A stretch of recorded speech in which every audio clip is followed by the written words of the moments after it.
कि हर एक लीगल नागरिक पॉइंट जो को ये रईस जी अधिकार। बता रहे हैं, क्या ऐसा कभी हुआ है या ऐसा कानून में लिखा हुआ है कि अगर नाम को लेकर के आपत्ति है तो उस पर भी विवाद अपना दर्ज करवाया जा सकता है? कोर्ट कोई भी जा सकता है, कोर्ट के रास्ते सबके लिए खुले हुए हैं। हम्म। अगर किसी को किसी बात से आपत्ति है तो सुप्रीम कोर्ट से जाकर के वो स्टे ले लें, उसके ऊपर कंसर्न हाई कोर्ट से स्टे ले लें, वहां की लोकल कोर्ट में जाकर के सिविल कोर्ट में मूव कर सकते हैं कि जिस ठीक तरह के धार्मिक स्थान को ना बनाया जाए, हमारी आस्थाओं को ठेस पहुंचती है, वो जाकर के उसमें इंटरलोकेटरी वो ले लें ऑर्डर, इसके अंदर उसके ऊपर स्टे हो जाएगा। ठीक है। रामविलास चतुर्वेदी जी, इस पूरे मामले में क्या कोर्ट का रुख नहीं किया जा सकता, क्योंकि बयान एक के बाद एक आ रहे हैं? अब हुमायूं कबीर ने तो ठान लिया है कि जब तक चुनाव होने हैं पश्चिम बंगाल के, वो नहीं रुकेंगे। उन्होंने साफ कह दिया है कि वो अपनी पार्टी बनाएंगे, पार्टी बना ली, उम्मीदवारों के नाम की घोषणा करेंगे, उम्मीदवारों के नाम की घोषणा कर दी, जिसको जो करना है कर लो। कोर्ट के दरवाजे तो सबके लिए खुले हुए हैं, रईस जी भी यही कह रहे हैं। तो रामविलास चतुर्वेदी जी, इस पूरे मामले में कोर्ट का रुख भी किया गया था। हाई कोर्ट ने कहा कि मस्जिद बन रही है, बनने दीजिए। नाम को लेकर के कोई विशेष टिप्पणी नहीं की गई थी, लेकिन नाम को लेकर के भी लोग कोर्ट जा सकते हैं। तो इस पूरे मामले में कोर्ट का रुख करने की वजह बयानों का दौर चलना, क्या ये सही है? मीनाक्षी जी, सर्वप्रथम तो आपके पैनल के सभी लोगों को एवं आपके चैनल के सभी दर्शकों को जय श्री कृष्ण, जय श्री राधे। जिस प्रकार से हुमायूं कबीर का ये एक मस्जिद बनाने का एवं इसका नाम जो लिखने का या नाम रखने का जो इनका एक षड्यंत्र के तहत जो ये कर रहे हैं, ये इनका वस्तुतः राजनीतिक ही स्टैंड है, इसमें कोई दो राय नहीं है। नंबर दूसरा, हमारे परम पूज्य श्रीमद जगत गुरु रामभद्राचार्य जी महाराज ने जिस प्रकार से कहा वो बिल्कुल सच कहा है, क्योंकि जिस बाबर ने हमारे देश में आतताई के रूप में आकर के और नरसंहार करने का काम किया, सनातन धर्म को, हिंदुओं को समाप्त करने का काम किया, उसके नाम को लेकर के अगर आप देश में राजनीति करना चाहते हैं, देश में लोगों में आपसी वैमनस्यता पैदा करना चाहते हैं, यह बिल्कुल ही निंदनीय है। और इसमें सभी मुस्लिमों को ही भी ठगने का काम हुमायूं कबीर के द्वारा किया जा रहा है। आप इसको बिल्कुल मान करके चलना, क्योंकि हुमायूं कबीर का एक एजेंडा है, उसको किसी ना किसी प्रकार से एक राजनीतिक अपनी सोच को आगे बढ़ाना है और राजनीतिक सत्ता पाने के लिए इस प्रकार से समाज में एक विघटन करने के लिए उन्होंने इस नाम को रखा। ठीक है, राठौर जी कुछ कह रहे हैं, मैं जरा सुन लेती हूँ, उसके बाद संदीप मिश्रा जी आपके पास आती हूँ। आप भी हमारे साथ जुड़ गए हैं, क्योंकि रामविलास चतुर्वेदी जी, ये बात मैं भी बहुत वक्त से अपने पैनलिस्ट से पूछ भी रही हूँ कि मस्जिद बनाने से इनकार इस देश में कोई नहीं कर सकता। हर दिन यहाँ पर मस्जिदें बनती हैं, 3 लाख से ज्यादा मस्जिदें हैं, और कहीं भी किसी भी देश से सबसे ज्यादा मस्जिद इस देश में है। तो इस देश में मस्जिद के खिलाफ कोई नहीं जाना चाहता, कोई नहीं कहता कि मस्जिद मत बनाओ। एक नाम को लेकर के जो पूरा ये राजनीतिक बवंडर शुरू हुआ है, धर्म को लेकर के लोग कह रहे हैं कि भाई बाबरी मस्जिद आपको क्यों नाम रखना है, आप कोई और नाम रख लेते। तो राठौर जी, बात सिर्फ उतनी सी है कि आप नाम रखिए किसी और नाम से, आप बाबरी मस्जिद को छोड़ करके कोई और नाम रख लीजिए। बाबर से इसलिए लोगों को दिक्कत है क्योंकि उसने 2 समुदायों के बीच सिर्फ और सिर्फ खाई पैदा की है, जैसा कि मैंने पहले भी कहा था, इसीलिए लोगों को इतनी तकलीफ है। देखिए, वकील साहब ने अभी बड़े अच्छे से आपको बताया, तमाम आर्टिकल भी बताया और आर्टिकल 19 के बारे में भी डिस्कस किए। इसमें कोई आपत्ति की बात नहीं है कि जो समुदाय धमकियां दे रहे हैं, चैलेंज दे रहे हैं, ये नहीं करने देंगे, वो नहीं करने देंगे, उनके लिए लीगल रास्ता ये है कि वो कोर्ट के दरवाजे को खटखटाएं और जिस नाम से आपत्ति है उसको तब्दील करवाने की कोशिश करें। लेकिन ये इस तरह के बयानात देना कहीं ना कहीं मैं समझूंगा ये एकदम चिढ़ गए थे और लफ्ज़ जाहिल से इन्होंने एकदम जुमला कह दिया। हालांकि मैं इस तरह का कोई जुमला नहीं कहता हूं, मैं बहुत मोहतात अंदाज की गुफ्तगू करता हूं। इनको खुद सोचना चाहिए कि पूरे हिंदुस्तान के अंदर जो इस वक्त आतंक जो है बजरंग दल फैला रही है, जिस तरह आपने अभी भी देखा और कंटिन्यू न्यूज में चल रहा है, काशीपुर के मामला भी सामने आए, किसी भी जनाबे वाला मुसलमान को कोई बात कहने के लिए खड़ा कर लिया जाता है, जी ये पढ़ो तो आपको कारोबार करने दिया जाएगा। तो इस तरह की गुंडेगर्दियां ये कहीं संभव नहीं है, ये एक तरह की डकैती है, गुंडेगर्दी है और जनाबे वाला बिल्कुल बकवासात इनको कहिए। इस तरह से सारा देश उसकी राठौर जी, आप बजरंग दल को किस प्रकार से आतंक के साथ में जोड़ने का काम कर रहे हैं? क्योंकि किस प्रकार से बजरंग दल को आप आतंक के साथ में जोड़ने का काम कर रहे हैं? यह आप शब्द किस प्रकार से मनगढ़ंत शब्द बोल रहे हैं? पूरे इंडिया में अगर कोई इस वक्त आतंकवाद फैला रहा है वो बजरंग दल ही तो है, जो हर जगह खड़ा हो जाता है, लाओ आईडी लाओ। भाई पुलिस पैनल इतना श्रेष्ठ है जिसमें इतने बड़े बड़े लोग बैठ करके अपनी बात रखते हैं, और ये बजरंग दल को खुलेआम आतंक के साथ में जोड़ने का काम कर रहे हैं। रामविलास जी, मेरा मानना ये है कि पहले वो अपनी बात रख लें, उसके बाद फिर हम वाद विवाद के ऊपर बढ़ जाएंगे। आप बिल्कुल उनसे सवाल पूछिएगा, मैं जरा सुनना चाहती हूँ कि आखिरकार उन्हें वो मानसिकता कैसे नजर आती है। और राठौर जी, फिर एक बात मुझे ये समझ में नहीं आती है, आप जो लोग यहाँ पर पहलगाम में धर्म पूछ करके लोगों को मारते हैं, उनका नाम पूछ करके मारते हैं, उसके बाद जो लोग ये 2008 में करते हैं और 1992 में करते हैं, उसके अलावा 1993 में करते हैं, उसके अलावा अभी आपने देखा होगा कि यहाँ पर लाल किले के सामने क्या हुआ, फिर इन लोगों को आप क्या कहते हैं? फिर अगर कोई यही बात आपसे कहे राठौर जी, तो आपको बुरा भी तो लगता है उतना ही। जनाब लाल किला के साथ में आपको, आप ज्योति को क्यों भूल गए? हाँ। आप गोरखपुर के उस बंदे को क्यों भूल चुके? आप हिमाचल आप ये बताइए कि क्या इन लोगों की खबरें नहीं चली हैं? क्या इनको मीडिया ने फॉलो नहीं किया है? क्या ज्योति की खबर आसमान में उड़ते उड़ते आ गई थी, मीडिया ने नहीं दिखाई थी? या गोरखपुर की खबर भी उड़ते उड़ते कानों में पहुंच गई थी, मीडिया ने नहीं दिखाई थी? क्या इन खबरों को फॉलो अप नहीं किया गया था? और आपको इतना, मतलब मुझे तो समझ में नहीं आता राठौर जी कि किस देश में रह रहे हैं आप एक ऐसे देश में रह रहे हैं जहां पर ये धर्म देख करके लोगों को नहीं बताया जाता है कि वो हिंदू है, मुसलमान है, इसलिए वो आतंकवादी है। वो जो कृत्य करता है उसे देख करके बताया जाता है। और कल भी मैंने एक बात दोहराई थी, फिर से मैं एक बात दोहरा देती हूं कि जब लोग मरते हैं, जो फटते हैं, जो गोलियों से दाग दिए जाते हैं 2008 में जैसे आतंकियों को दागा गया था, उन्हें यह बताने की जरूरत नहीं है कि कौन से धर्म के लोग थे।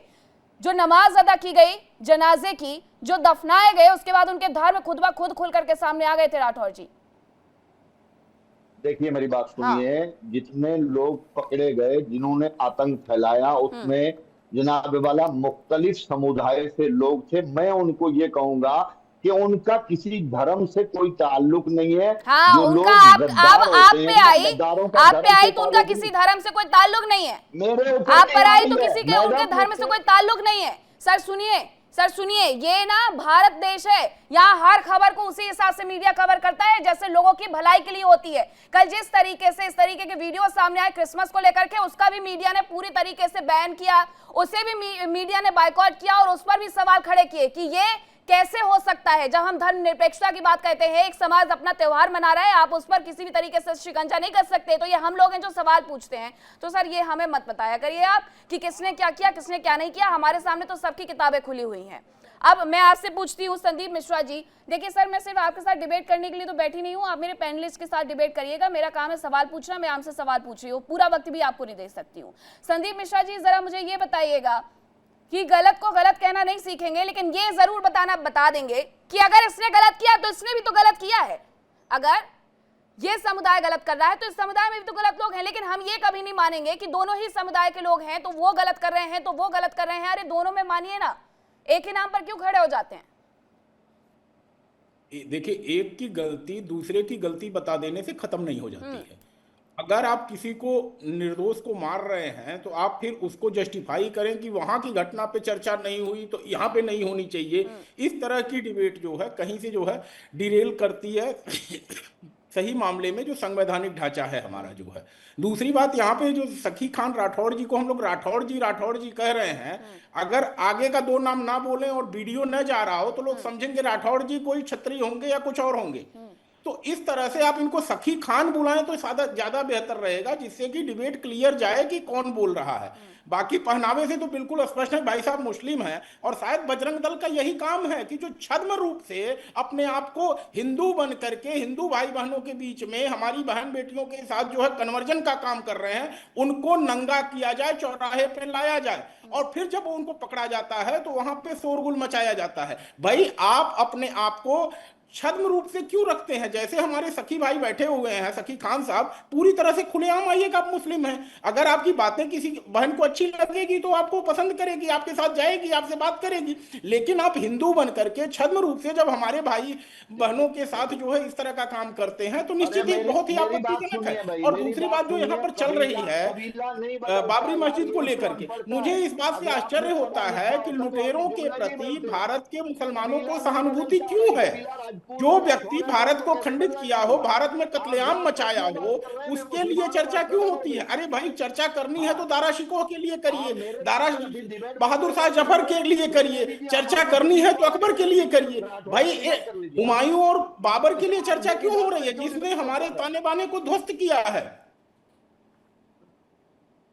दोस्त किया है तो कम से कम उनको भी समझे ना, जिन लोगों ने जनाबे वाला जो जिस कदर मैं कह रहा हूं पूरे इंडिया में जो आतंक फैला रहा है उसको लगे हाथों लिया जाए। और मुल्क का सखी खान कानून साहब, इस चीज सखी को खान देख साहब, रहा है और सुप्रीम मुल्क के कोर्ट से लोग आपको देखें। जमीन मिली हुई है अयोध्या में, अभी तक एक भी ईंट आपने रखी है क्या वहां पे? आप किस लोगों को गुमराह हाँ कर रहे हैं? और आप जो ये भाई, मैं पश्चिम उन्हीं बंगाल में हो रहा बोल है रहा हूँ, उसको मैं भारत का जनाबे वाला मुसलमान स्वीकार बिल्कुल नहीं सही करता जवाब है। दे दिया भारत मैंने। का मुसलमान स्वीकार मैंने करता तो आज शायद मैंने हुमायूं साफ कबीर के जवाब लिए दिया पूरे है। भारत भर में जो है आंदोलन हो रहे होते, लोग उनके साथ आप खड़े जो हो रहे बोल रहे होते। थे मेरा लेकिन सही जवाब बात तो यह है सुनिए। वो सस्ती मैं लोकप्रियता नहीं पा करके सुनिए ममता सुनिए जी के ओट में सुनिए मेरी सेध बात लगाना सुनिए। चाहते हैं और कोई कारण उनका नहीं है। भाई मैं कह रहा हूं कि पूरे हिंदुस्तान में मुल्क में अच्छे से रहो, प्रेम के साथ रहो, मुल्क की सालमियत को बरकरार रखो, जिससे किसी भाई को ठेस पहुंचे, चाहे नॉन मुस्लिम हो, सिख हो, ईसाई हो, मुस्लिम हो, उससे एहतियात बरतो। हुमायूं कबीर जो है वो एक पॉलिटिकल स्टंट लेके चल रहा है, कहीं ना कहीं ये बीच में भाजपा की रणनीति भी आती है, जहां उसे खड़ा करके टीएमसी को तोड़ने के लिए एक अच्छा काम किया हुआ है, वो कल आने वाले वक्त में दिख जाएगा, वजाहत हो जाएगी। मैं यह कह रहा हूं कि यहां इंसाफ की बात कीजिए। आतंक जो फैलाए वो सखी खान नाम का हो कि जनाबे वाला कोई सिंह हो, उन दोनों को लगे हाथों लिया जाए और उसके बात की जाए कि भी आतंक दुरुस्त नहीं है।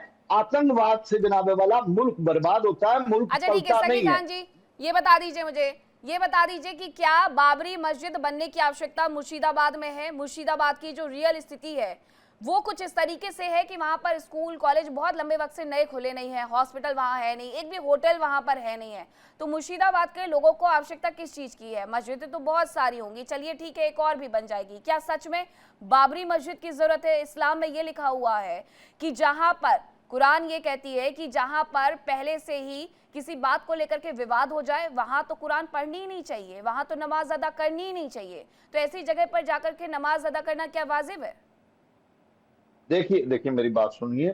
यहाँ जो मसला शरीयत का है वो जमीन का होता है। अगर सरकारी जमीन में हुमायूं कबीर ऐसा कर रहा है बिल्कुल गलत है।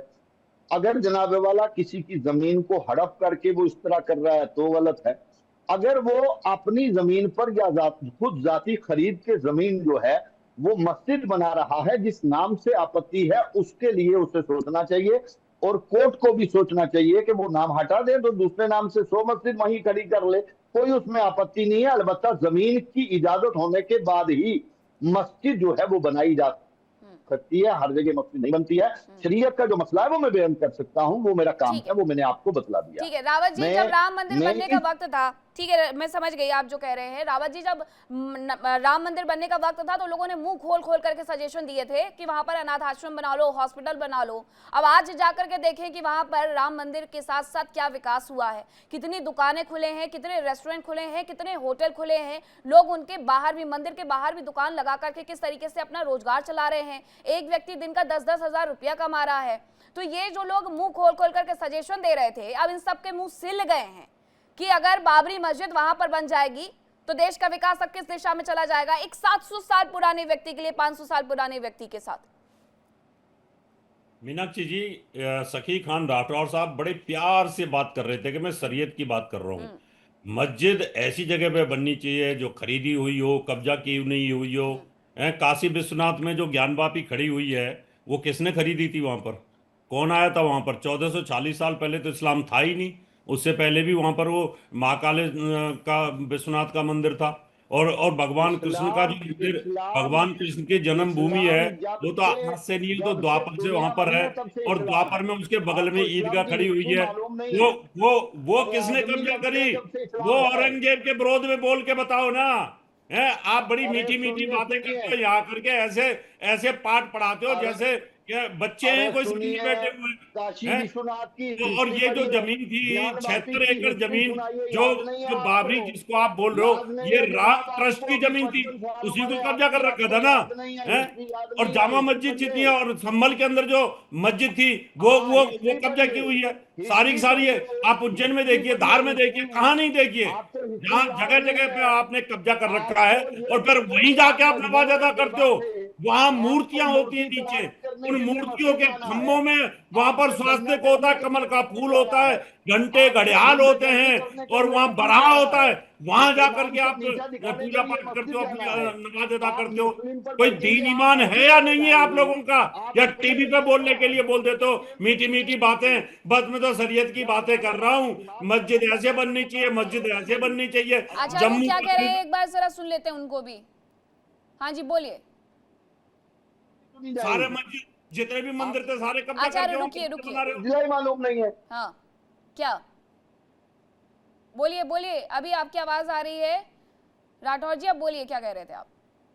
अब मैं ये कह रहा हूँ कि ये जनाब वाला बीच में घुस के काशी विश्वनाथ और जनाब वाला ज्ञान वापी और ये वो जामिया मस्जिद दिल्ली और संभल ले आए। भाई वो मैटर बहुत पुराना मैटर है, वहाँ मस्जिद है, और आप उस मुद्दे पर जाएंगे तो फिर जनाब वाला आपको सब सुनना पड़ेगा।